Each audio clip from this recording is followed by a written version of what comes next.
Lumaki ang utang dahil namana po ni Pangulong Marcos Jr. ang napakalaking utang na nakuha ni dating Pangulong Duterte. At ito'y napabayaan di umano dahil sa mga pang-aabuso sa Farmally at sa mga ghost projects noon ng Build. Kapag daw kayo yung nagsasalita, huwag na raw talagang bigyan ng halaga kasi kapag pinapansin daw, napifeed yung kanyang papansin na ugali. Actually, wala tayong papansin na ugali. Sumasagot lamang tayo sa mga questions na nanggagaling din naman sa media. At katulad niyan, pinansin niya ako. So, kailangan kong sagutin. Hindi ba? Wala tayong ibinibigay na anumang mga salaysay o statement nang hindi naaayon sa palasyo. At kung ayaw niya akong pansinin, wala naman akong magagawa. Hindi naman ako nagpapapansin sa kanya dahil hindi naman siya ang nagtatanong sa akin, kundi ang media. At siguro kaya lang ganyan siya magsalita kasi medyo behind siya masyado. May kasabihan nga tayo, di ba? Yung the brain operates on a use it or lose it principle. So, kaya siya, hindi tayo nagtataka kung bakit medyo behind siya sa mga updates, mga current events sa mga ginagawa ng Pangulo at ng gobyerno dahil hindi nga siya marunong gumamit ng computer. So, mukhang hindi siya marunong mag-research kung ano ba ang nangyayari sa kasalukuyan. And she also criticized yung unemployment daw sa bansa. About what? Unemployment. Sabi niya, ang dapat na ginagawa, tinututukan yung trabaho at kapag hindi tinutukan, ganyan yung nangyayari. Tumataas ang unemployment, nangungutang tayo ng nangungutang.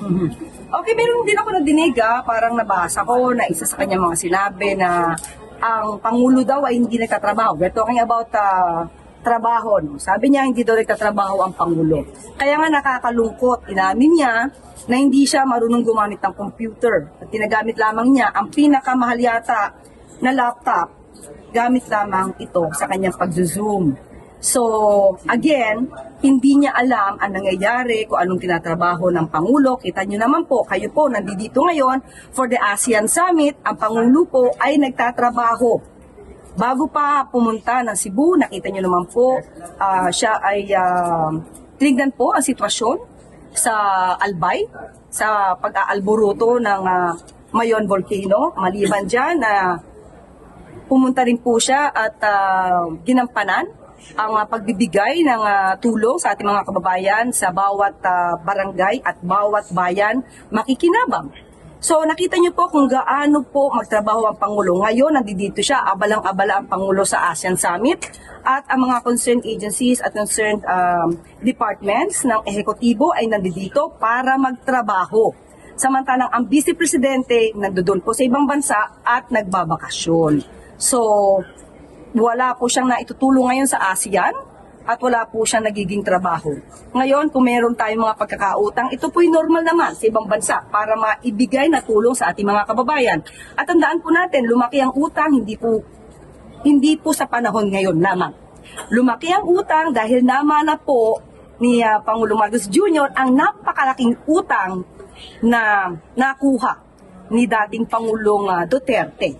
At ito'y napabayaan di umano dahil sa mga pang-aabuso sa Farmally at sa mga ghost projects noon ng Build. Ma'am, do you honestly believe na hindi talaga marunong gumamit ng computer si VP Sara? And how she can lead the country kung hindi kahit simpleng teknolohiya hindi niya kaya? Siya magpapatunay niyan. Inamin niya mismo na siya ay hindi marunong gumamit ng computer. At ginagamit lamang niya ito kapag nagzo-zoom. So most probably may tagapindot pa siya nito. At yun ang nakakaalarma dahil nais niyang maging Pangulo. Pero paano siyang magkakaroon ng tamang pagpapasya? Ni paggamit ng computer ay hindi niya alam. At inamin naman niya to nung siya ay DepEd Secretary. Pati yung matatag curriculum, hindi niya ito kayang i-review dahil ang sabi niya, wala siyang alam.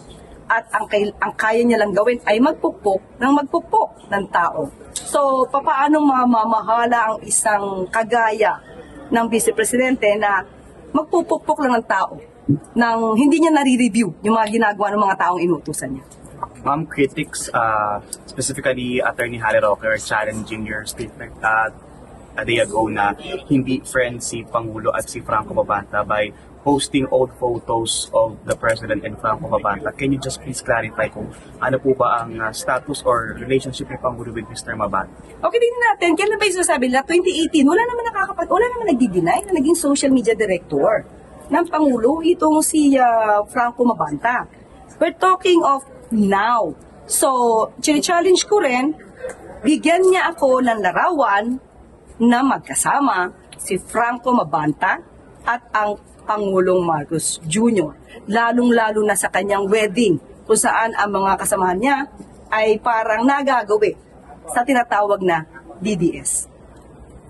May mga epekto po ba na idudulot nitong mga DDS trolls sa social media? Definitely. Definitely. Why? Katulad niya, ano ba ang sinusulong ng Pilipinas? Ano ba ang sinusulong ng mga ASEAN member states? Pagkakaisa, pagtutulungan. Pero mukhang wala ito sa lingwahe ng Vice Presidente na makipagtulungan at makipag-cooperate. Yusek, sorry, kailan nawala as social media director? Sa aking pagkakaalam po, ito lang po ang naibigay sa akin. Parang tumagal lamang po siya ng 6 months.